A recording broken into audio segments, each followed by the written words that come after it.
What's up mga quiz bangatings? Welcome back sa aking channel. This is Quiz Alan at ngayong araw papanoorin natin yung teaser trailer ng upcoming serye na Binibining Milikit. So ito yung isa sa tatlong bagong serye ng GMA para sa kanilang GMA Afternoon Prime at para sa na i-release ngayong first quarter ng taon. At pinagbibidahan ni Herlin Budol. So follow-up project niya to sa very successful na serye niya last 2024. Tama ko doon. So, hindi na ito patatagalin pa panoorin natin yung video at later ibibigay ko yung reaction on the said trailer. So, let's go!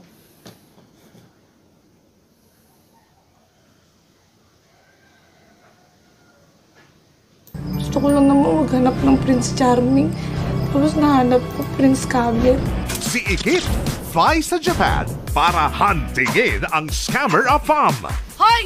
Huwag kang kikilos ng masama! Kakalimutan ko na dinurog mo yung puso ko, pero just give me my money! Is he the one? I think you're just some crazy fangirl who's madly in love with me. Or this one? Hindi ko rin makakalimutan na pinakawan mo ako ng halik. Ha? Anong say mo, kabayan? Pinay! Half Pilipina, half Diyosa. Diyosa? Diyosa, hindi Diyosa. Pinakain mo. Ay, Ano? Panis? Binibining Marikit. gandang lola mo, no? Maganda siya. February 10, 2:30 p.m. sa GMA.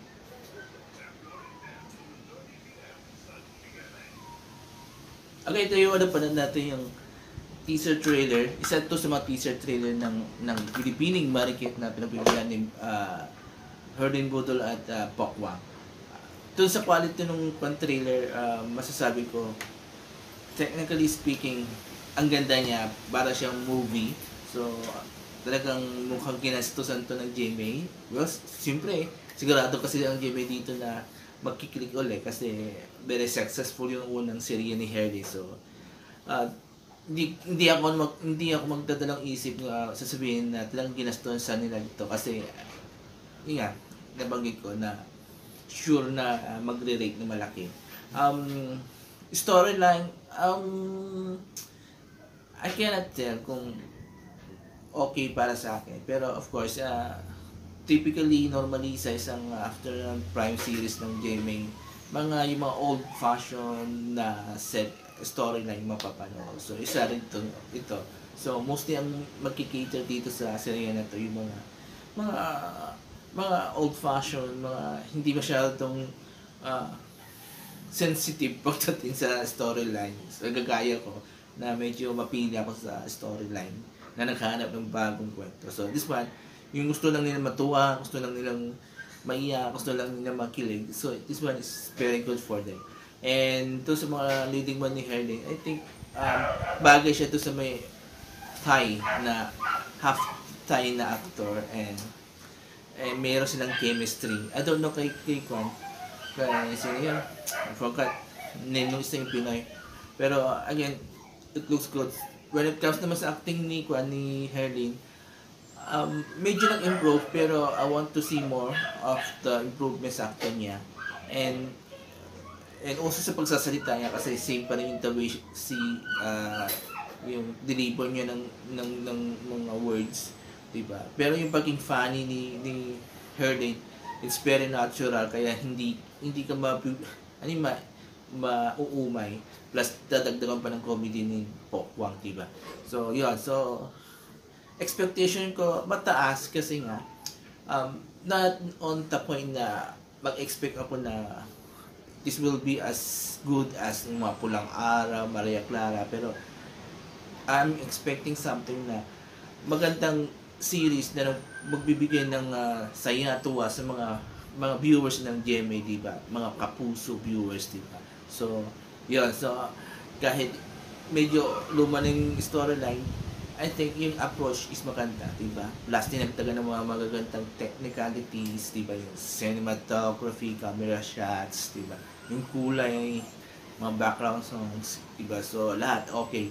So, yun, masasabi ko. So, I'm looking forward for the full trailer para mas makita natin kung gaano kaganda and kung mas nag-improve pa yung quality ng series compared to sa unang serye ni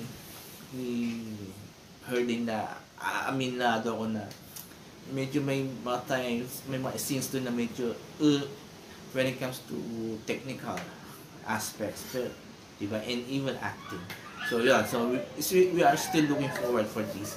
So nandito pa rin yung expectation ko from this series. So kayo pa mga quiz mga atis, nagustuhan nyo pa yung teaser trailer na binibining manikit ng Early Butter, mag-comment kayo dito sa baba. At kung nagustuhan nyo ba yung binigay kong opinion ko regarding this trailer, comment kayo dito sa baba and babasahin ko lahat ng mga comments nyo at susubukan ko maging at talakayan sa inyo para naman, diba, as part of the community, para makapag-share tayo ng mga thoughts, mga opinion natin about that trailer.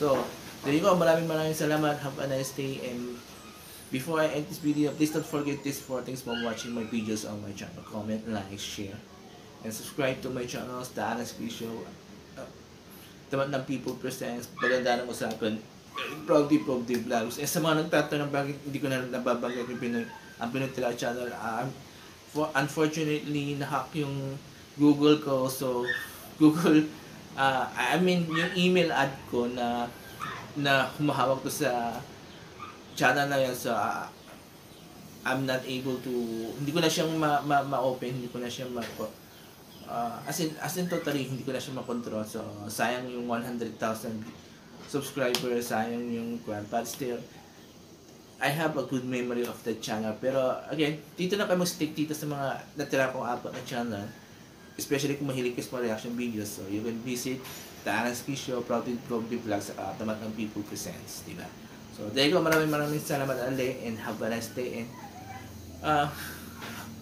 di ko alam kung anong holiday ngayon ng mga Muslim, pero greetings sa mga maghaholiday ngayon na mga kaibigan natin Muslim. So, there you go. Maraming salamat. Have a nice day again and bye-bye.